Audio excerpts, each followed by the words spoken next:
Assalamualaikum warahmatullahi wabarakatuh. Semoga kita semua tetap dalam lindungan Allah Subhanahu wa taala. Di video kali ini kita akan menjelaskan materi tentang peradaban Islam di Asia Tenggara. Sejarah peradaban Islam di Asia Tenggara. Islam merupakan agama yang berkembang pesat pada banyak daerah. Salah satunya yaitu di Asia Tenggara. Hampir seluruh negara yang ada di Asia Tenggara, baik minoritas maupun mayoritas, penduduknya banyak yang memeluk Islam.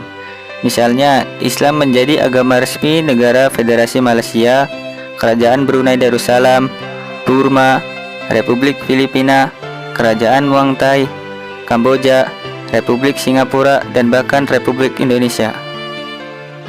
Berdasarkan pernyataan ini, Asia Tenggara merupakan salah satunya wilayah Islam yang terbentang dari Afrika Barat Daya hingga Asia Selatan yang mempunyai penduduk Muslim terbesar.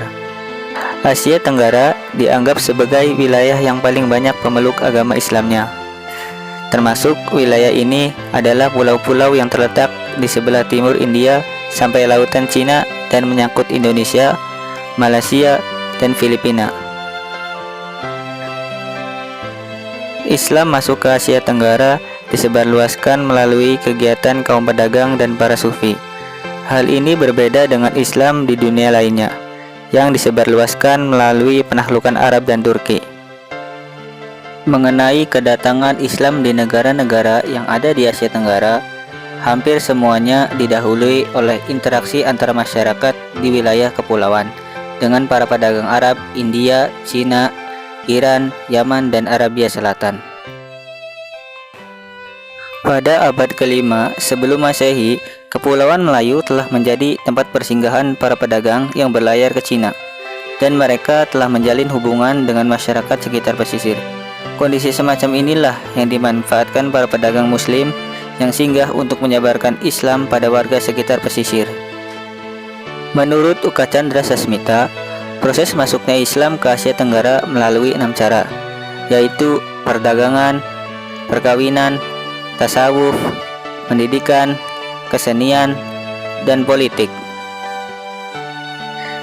Yang pertama yaitu perdagangan.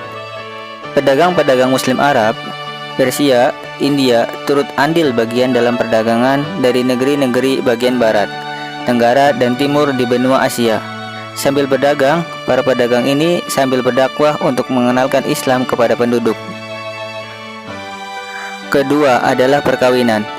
Penduduk lokal ini menganggap bahwa pedagang Muslim adalah kalangan yang terpandang, sehingga banyak pribumi yang menikahkan anak mereka dengan pedagang Muslim tersebut. Sebelum menikah, anak tersebut harus diislamkan terlebih dahulu, sehingga bisa menghasilkan keturunan-keturunan Muslim. Yang ketiga adalah tasawuf. Hal ini dilakukan oleh para sufi dengan mengajarkan teosofi yang bercampur dengan ajaran yang sudah dikenal oleh masyarakat. Yang keempat adalah pendidikan. Hal ini biasanya dilakukan di pesantren. Mereka mengkaji keagamaan secara langsung kepada guru mereka. Setelah lulus, para lulusan pesantren akan pulang ke daerahnya masing-masing atau berdakwah ke tempat tertentu untuk mengajarkan Islam. Yang kelima adalah kesenian. Hal ini merupakan warisan budaya yang masih terjaga hingga saat ini. Salah satunya adalah wayang kulit. Di dalam kesenian ini, para penatah memainkan kesenian sekaligus mendakwakan tentang Islam. Dan yang keenam adalah politik. Hal ini biasanya terjadi di suatu daerah. Biasanya rakyat pribumi pemimpinnya dalam melakukan suatu hal, karena seorang pemimpin mempunyai kekuasaan dan pengaruh yang besar, termasuk dalam proses Islamisasi.